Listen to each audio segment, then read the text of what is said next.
विवाह संपन्न हुआ। आज से आप दोनों पति पत्नी हैं।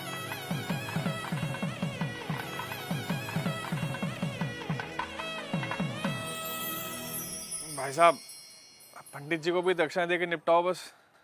हाँ हाँ जीजा जी, याद है मुझे। पंडित जी, आपकी दक्षिणा। यजमान, मात्र 1100 रुपए दक्षिणा। अरे तो इतना हैरान क्या हो रहे हैं पंडित जी? जो रेट चल रहा है वही तो दिया है। दक्षिणा रेट से नहीं, सामर्थ्य के अनुसार दी जाती है यजमान। अरे तो क्या पूरी गड्डी पकड़ा दें आपको? अरे श्रीमान, मैंने ऐसा कब कहा? मैं तो बस ये कह रहा हूँ कि आप लोगों ने विवाह इतनी धूमधाम से किया है और दक्षिणा इतनी कम। देखिए पंडित जी, कम हो या ज्यादा, हमें जो देना था हमने दे दिया।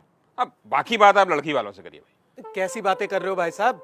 हमारे यहाँ पंडित जी को दक्षिणा लड़के वाले ही देते हैं। अरे पापा, 2100 दे के बात खत्म करो ना। ठीक है ठीक है।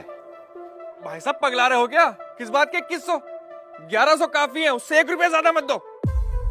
अरे जीजा जी, आप पंडित जी को देख नहीं रहे हो क्या? कैसे शुभ काम को अशुभ बनाने में लगे हुए हैं। अब दक्षिणा को भी इन्होंने भिक्षा बना के रख दिया है। बस यजमान बस, ये आपकी दक्षिणा लीजिए, रखिए इसे।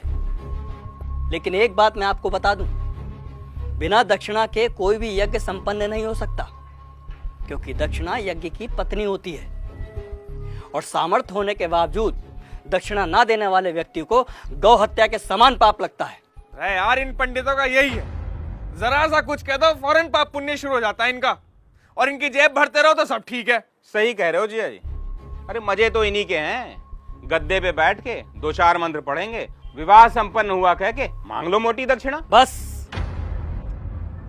बहुत बोल चुके आप लोग, अब मेरी सुनिए। अरे आप जैसे व्यक्ति लाखों करोड़ों रुपए विवाह के खान पान, गहनों, महंगी गाड़ियों, आतिशबाजी और बैंड बाजों में खर्च कर देते हैं, लेकिन जब समय आता है पंडित जी को दक्षिणा देने का, तब आपके हाथ रुक जाते हैं, मानो पंडित ने दक्षिणा नहीं आपसे आपकी संपत्ति मांग ली हो।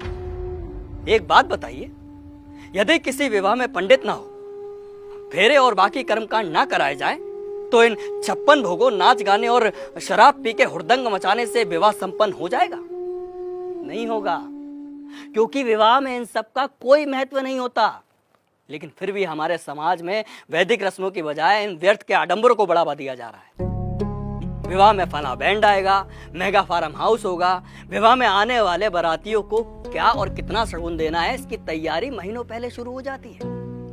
और मंडप में अगर पंडित सुपारी मांग ले तो आप कहते हैं कि अरे पंडित जी भूल गए। क्या यही तरीका होता है विवाह का? और आप क्या कह रहे थे प्रकाश जी कि पंडित का काम ही क्या होता है? आराम से बैठ के 4 मंत्र पढ़ देना और दक्षिणा के लिए हाथ फैला देना।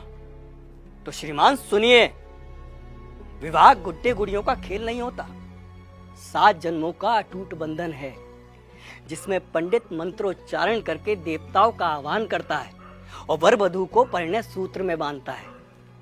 इसलिए पंडित और उनके द्वारा किए गए कार्यों की कुछ तो मर्यादा रखिए। उन्हें दक्षिणा भीख समझकर नहीं, आपको जीवन की सबसे बड़ी खुशी देने के लिए दीजिए। पापा, कब होगी विदाई? वो बाहर BMW वाला नखरे दिखा रहा है, कह रहा 2 घंटे लेट हो गए, 50,000 रुपए मांग रहा है।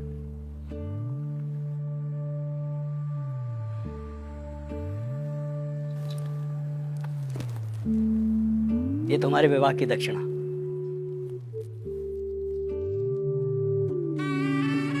खुश रहो।